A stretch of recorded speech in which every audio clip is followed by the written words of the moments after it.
promoting dialogue. It's midday in Dakar. Good afternoon and many thanks for tuning into West Africa Democracy Radio, broadcasting on 94.9 FM. Welcome to Newslink, and here are the top stories. Burkina Faso's Kama massacre survivors demand justice and transparency as death toll rises to hundreds. Over 36,000 internally displaced in Mali due to clashes among terrorist groups in the country. Ghana's President Akufo-Addo calls for a robust response to address piracy menace in the Gulf of Guinea. The issue of finding means of making our region a safe, secure, and prosperous one. It is important that we have some serious discussion on these items in order to come up with strategies geared towards strengthening peace and security and winning the fight against maritime-related crimes in the region. An Ethiopian government to relocate 2,500 Nigerian nationals stranded in Sudan. Because we could move those 2,500 from Sudan to Ethiopia and they will be in safety. Please stay with us for details of these stories and more. Here is James Adjapong with Newslink. Many thanks for joining us. Our top story this afternoon takes us to Burkina Faso, where the death toll from the April 20th attack on the Yatenga village province has surged from 60 to hundreds. Survivors who spoke to reporters on Tuesday revealed that the attackers executed several groups of villagers on the spot while pursuing and killing those who attempted to flee. The survivors of the Kama massacre are now calling for justice and transparency as they await the results of the official investigation. Among them is Daouda Belem, who speaks exclusively to WADR. Karma does not exist anymore since as they left. The few survivors also left. At the time of the shooting, it was run for your lives. At around 4 p.m., it is clear that there were no people in Karama. And to this moment, we don't believe that Karama will be on this map anymore. We will find ourselves in other villages and we will take another way of life. They have really been able to neutralize and destroy Karama. How about the people who were killed in this attack? How are you able to cope with it all? Unfortunately, our parents are still exposed, and it's difficult because we just got permission to bury them, but it's complicated when dealing with decomposed bodies. It is very difficult, so we are seeing how we are going to organize ourselves with or without the administration to get there. So we are waiting for the light. We have also read the announcement of the prosecutor, and we are delighted. If we have clarity, we may be able to forgive each other. We need to talk to each other about why Karama was attacked. If we do this, we may be able to forgive one another. Daouda Belem is one of the Kama village attack survivors. Meanwhile, the United Nations High Commissioner for Human Rights, UNHCR, is urging for independent, unbiased and credible trials of those responsible for the Kama village attack. In a statement released on Tuesday, UNHCR spokesperson Ravina Shamdasani cited report that on April 20th, armed men in uniform purportedly belonging to the Defense and Security Forces, aided by paramilitary auxiliaries called Volunteers for the Defense of the Homeland VDP, encircled the village and indiscriminately opened fire on the residents. Oge Biarika has more on this developing story. The High Court prosecutor of Wahikuya North, Lamin Kabore, revealed 3 days after the attack that 60 people had been killed and that an investigation was ongoing. The UN High Commissioner for Human Rights urged that the investigation be prompt, thorough, independent and impartial, leading to credible prosecutions to prevent further gross violations. She called on all parties to the conflict to abide by international humanitarian law and refrain from targeting civilians and civilian objects, reminding them that targeting non-combatants constitutes a war crime. The victims' relatives claim to have contacted the authorities, but aside from the prosecutor's announcement of an investigation, they have not received any follow-up. They are calling for the authorities to clarify the situation and allow them to bury their loved ones, whose bodies remain unburied in the wilderness. The Burkinabe government has not yet commented on these allegations. Ogi Oberika for that report. Fresh and breaking news all the time. Hear it first as the news breaks, only on West Africa Democracy Radio. Newslink continues.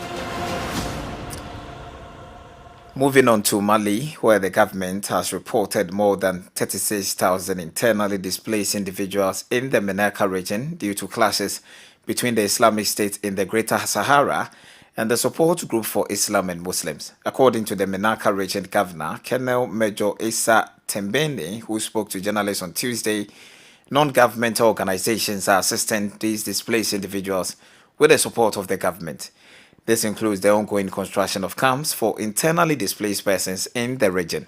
Imwedit brings us the latest updates on this story.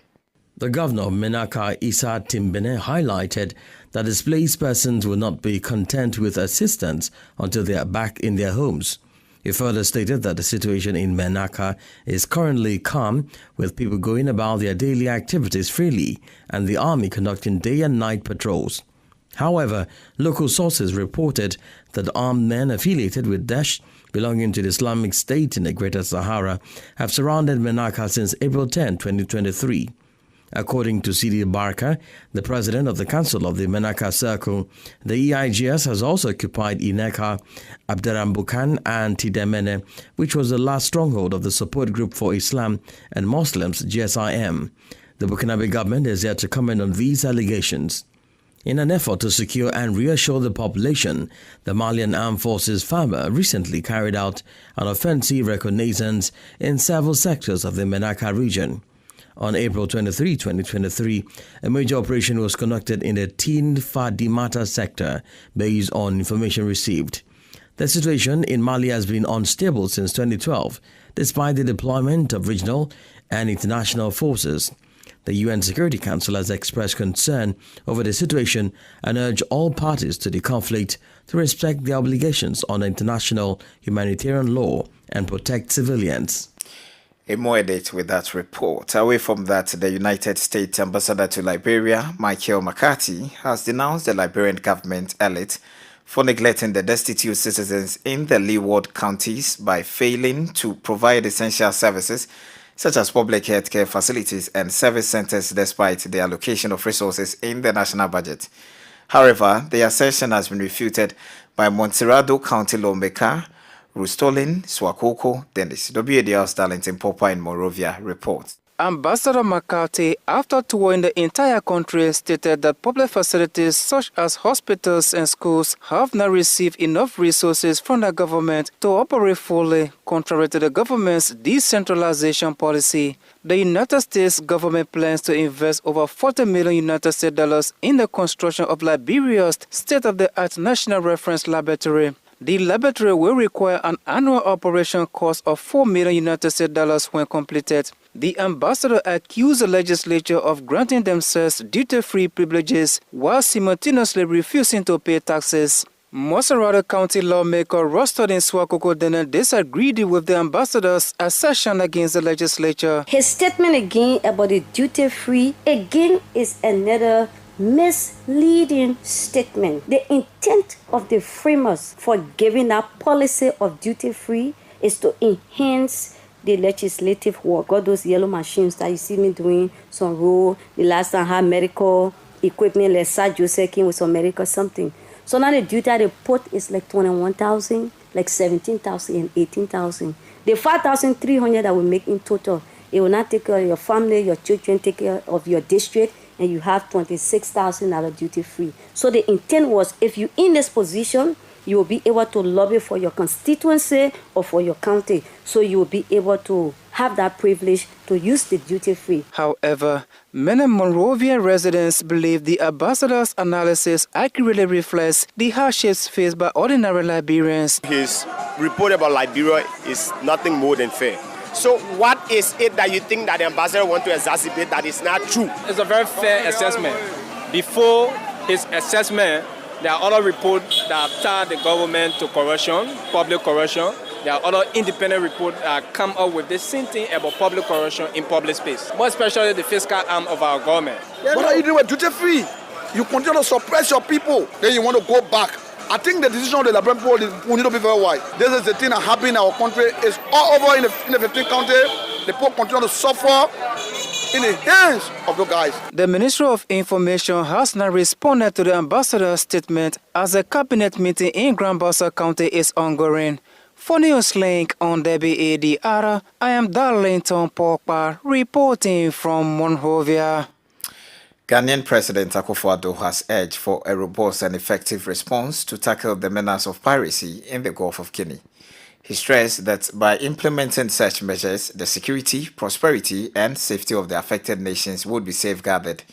Akufo-Addo made these remarks during his speech at the Gulf of Guinea Commission Conference on Tuesday in Port Harcourt. WADR Satiawene Bela Lawson in Accra has more details. Seizures of ships, kidnappings and murders have become dominant features on the Gulf by miscreants parading as pirates. Over the past 15 years, container ships, fishing vessels and oil tankers in the region have been the targets. Of the 90 global piracy and armed robbery incidents reported between January and September 2022, 13 have been reported in the Gulf of Guinea region compared to 27 over the same period in 2021. Nonetheless, Ghana's President Nana Akufo-Addo urged affected countries, including Ghana, to work in order to reverse the trend. Firstly, the issue of finding means of making our region a safe, secure, and prosperous one. It is important that we have some serious discussion on these items in order to come up with strategies geared towards strengthening peace and security and winning the fight against maritime-related crimes in the region, such as piracy, illegal, unreported, and unregulated fishing, arms trafficking, pollution of the environment, smuggling, fuel and crude oil theft. He also beseeched members of the State of the Gulf of Guinea Commission to demonstrate more political commitment on its affairs by paying their statutory contributions and attending the Commission's statutory meetings at the highest and most appropriate levels. We shall continue to work to address these maritime security issues, to help curtail and eradicate the menace caused by these acts of criminality in the region, so as to build a safe, secure, and prosperous Gulf of Guinea region for sustainable development for our people. I beseech member states of the Gulf of Guinea Commission to show more political commitment at the highest level of government in the affairs of the Commission by paying the statutory contributions to the Commission and attending the statutory meetings at the highest and most appropriate levels. President Nana Akufo-Addo made a proposal for a possible expansion of the membership of the Commission to include all 19 coastal states of the geopolitical Gulf of Guinea. This, he emphasized, was for effective collaboration of our navies, coastal guards, and other relevant maritime security agencies in the geopolitical space of the Gulf of Guinea. Reporting for Newslink on West Africa Democracy Radio, I am Atiewin Imbila Lawson in Accra. We remain in Ghana as the government announced it has successfully evacuated 82 of its nationals from the Republic of Sudan.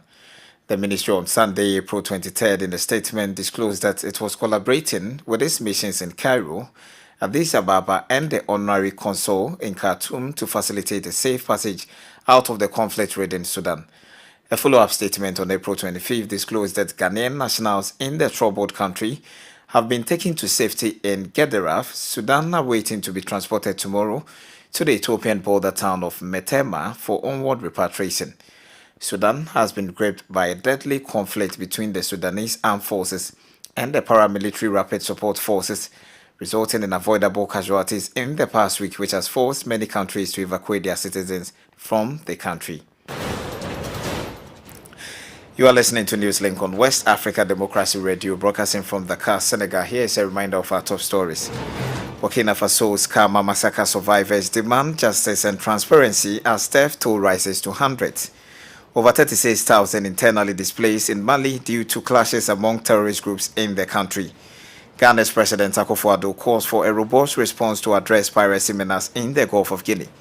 an Ethiopian government to relocate 2,500 Nigerian nationals stranded in Sudan.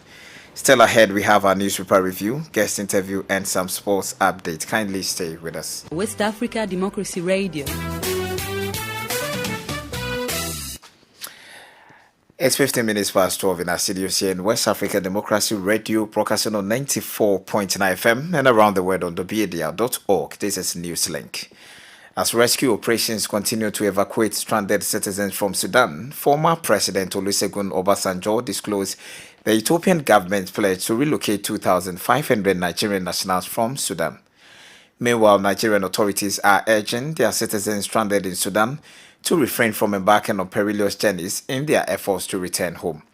In a joint statement issued on Tuesday, the director overseeing the Office of the Permanent Secretary, Ministry of Foreign Affairs, Ambassador Janet Olisa, and the Permanent Secretary, Ministry of Humanitarian Affairs, Disaster Management and Social Development, Nasil Sani Gwazo, advised Nigerians to prioritize their safety and follow official procedures to ensure their safe return. Abuja correspondent Usman Umar completes the story. The government has been working tirelessly to rescue Nigerian citizens stranded in war-torn Sudan after receiving distressing video messages on social media. However, despite these efforts, reports suggest that some Nigerian students trapped in hostile areas of Khartoum are taking dangerous routes to escape for fear of being killed by fighters. In a joint statement, the Nigerian government reassured citizens that they are doing everything possible to bring them back home safely. Additionally, former President Olusegun Obasanjo, who previously mediated a peace agreement in Ethiopia, has been in contact with the Ethiopian Prime Minister, who has promised to help evacuate 2,500 Nigerians from Sudan to Ethiopia for their onward journey home. Earlier on, our ambassador in Ethiopia have said to me, we have 2,500 Nigerians in Sudan who are stranded. And I said I will take that up with the authorities in Ethiopia because we could move those 2,500 from Sudan to Ethiopia and they will be in safety. So I took that up with the Prime Minister of Ethiopia and he said something will be done. Recall, a coalition of groups of northern Nigeria recently criticized the government's delay in evacuating stranded Nigerians to safety. For Newslink on West Africa Democracy Radio, Usman Umar reporting from Abuja.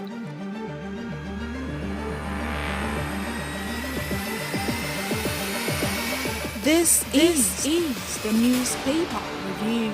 Stay on top of the news. Get the most important stories with added insight and concise review. This is the newspaper review. Up next is our press stories from Banjul with WADR Sankole Janko.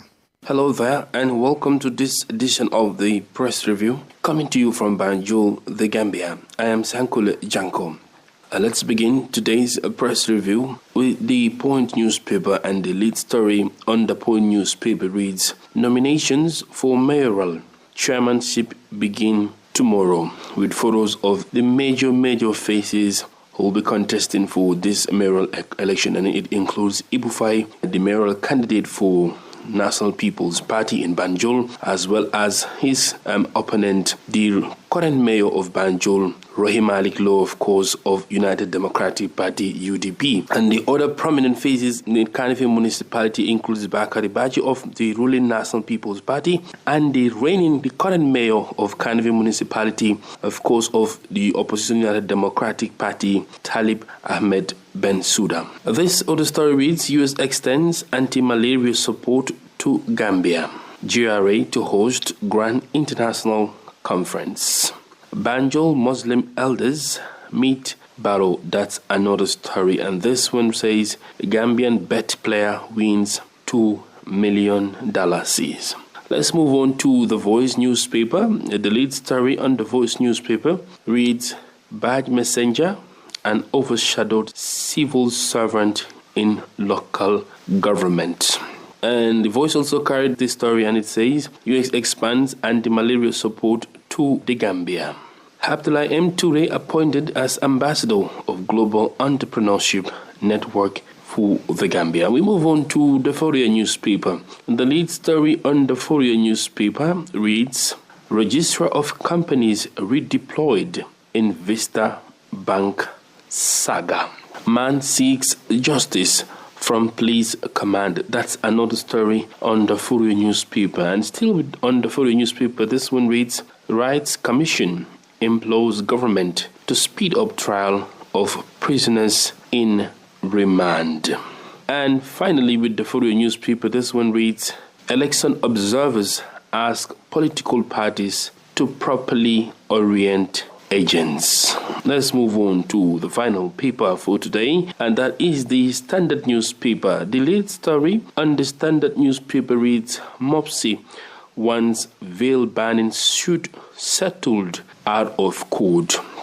A number of students have decided to file a lawsuit against schools that ban veil wearing, but the ministry, according to reports, want this lawsuit to be settled out of court. Audit discovers over 1 million discrepancies in overseas student COVID-19 relief expenditure. Police bribery can be prevented with goods incentives. That's another report on the Standard newspaper. Gambia Revenue Authority to host Customs Directors Conference. And this other one reads, Pressure Group accuses IEC, that is the Independent Electoral Commission, of inaction over electoral violations. And finally, on the Standard newspaper, Nigerian convicted for trafficking woman into Gambia for prostitution. These are the major stories making headlines on Gambian dailies, and it's back to you in the studio. Thank you, Sankwele, for that newspaper review. Politics, analysis on major news, social matters, and all. This is The Guest. Survivors of the deadly attack in Burkina Faso's Kama village have come forward sharing their harrowing experiences as the death toll moved from 60 to hundreds. They reported that the attackers executed several groups of villagers on the spot and pursued and killed those who tried to escape. The survivors are now demanding justice and transparency and are eagerly awaiting the official investigation results.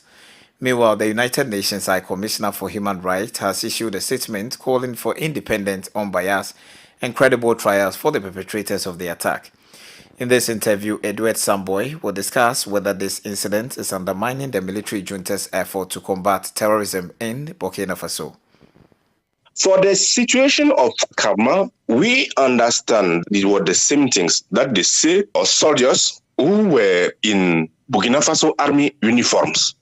And according to the articles and what people were saying, it said that it was the army of Burkina Faso, and they were assisted by Volontaires pour la Défense de la Patrie, and they used their guns to fire on civilians. And the government said that they want to investigate and to explain what happened. And the justice appeal all people who are witnesses, who have seen something like this, to come and to give their point of view. What I can say is that when we have this past event and what happened in Kama, we have to be very, very, very, very patient, calm, and to have all event before we compare. Remember in 2017, when they attacked the Burkina Faso army office in Ouagadougou, those who come to attack were also Burkina Faso army uniform. Because the capacity of terrorists in Burkina Faso is that they can use Burkina Faso army terrorists. And many soldiers' position in the region of Kaya was attacked by the soldiers who was in Burkina Faso army in uniform. And the soldiers said that when they see these soldiers coming, they were saying that they were their colleagues, their brothers in army. And so when they come, they start fighting, they start shooting on them. They say that, you are soldiers. You wear our uniforms and you are coming and shoot on us. Are you getting me? So it means that it's very important to go slowly and to know what happened in this situation.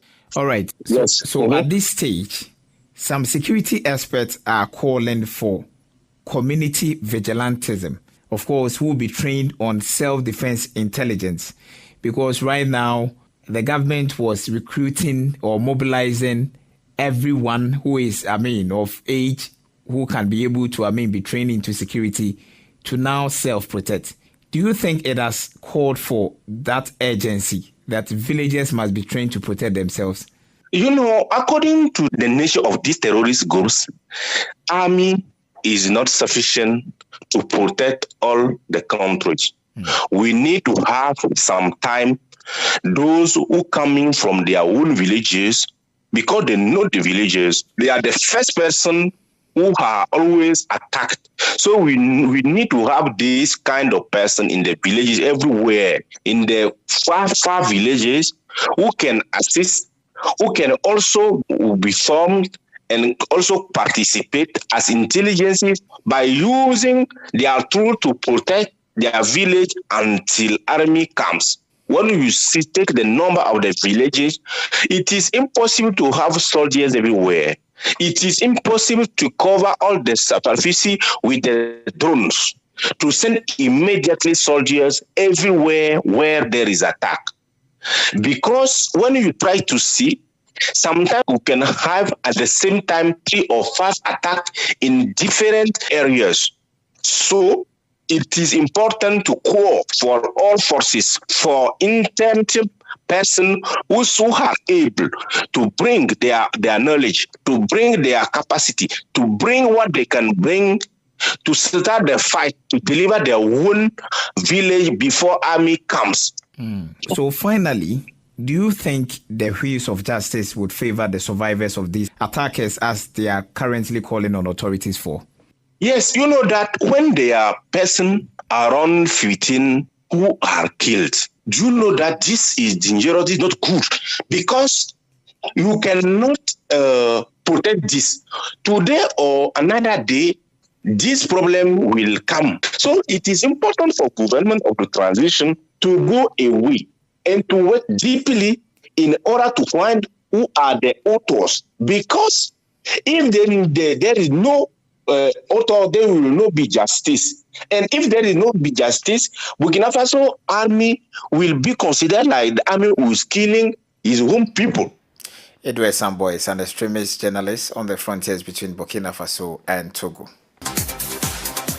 Now to some sports update. The Confederation of African Football, CAF, has opened the bidding process for the co-host of CAF Women's Champions League 2023. CAF also announced the bidding to host the Total Energies Chan 2024. Elsewhere, the Ghana Football Association has reportedly launched the 2022 to 2023 Beach Soccer League in Accra. Local media reports in Ghana say 14 clubs have registered to compete in the newly launched league. The league competition is set to kick off on the weekend of 27th to 28th May 2023. We have come to the end of this edition of Newslink from West Africa Democracy Radio, broadcasting from Dakar, Senegal. Thank you for listening, and many thanks to our listeners in the Gambia via Hot 104.3 FM and in Liberia via Alternative Youth Radio 98.9 FM Lufa County, and in Ghana Royals FM 104.7 Wenchi. Christian Mukidi has been the exception of the console. Many thanks to Mustafa Sek for our Facebook live coverage. Do interact with us via our social media platforms on Twitter, Instagram at WADR News, and on Facebook, West Africa Democracy Radio English Service. Coming up at the bottom of the hour is a rebroadcast of our agenda program 50/50 with Atiawin and Bella Lawson. I am James Adjapong. Good afternoon. News, talk, music, get it all 24 hours on West Africa Democracy Radio 94.9.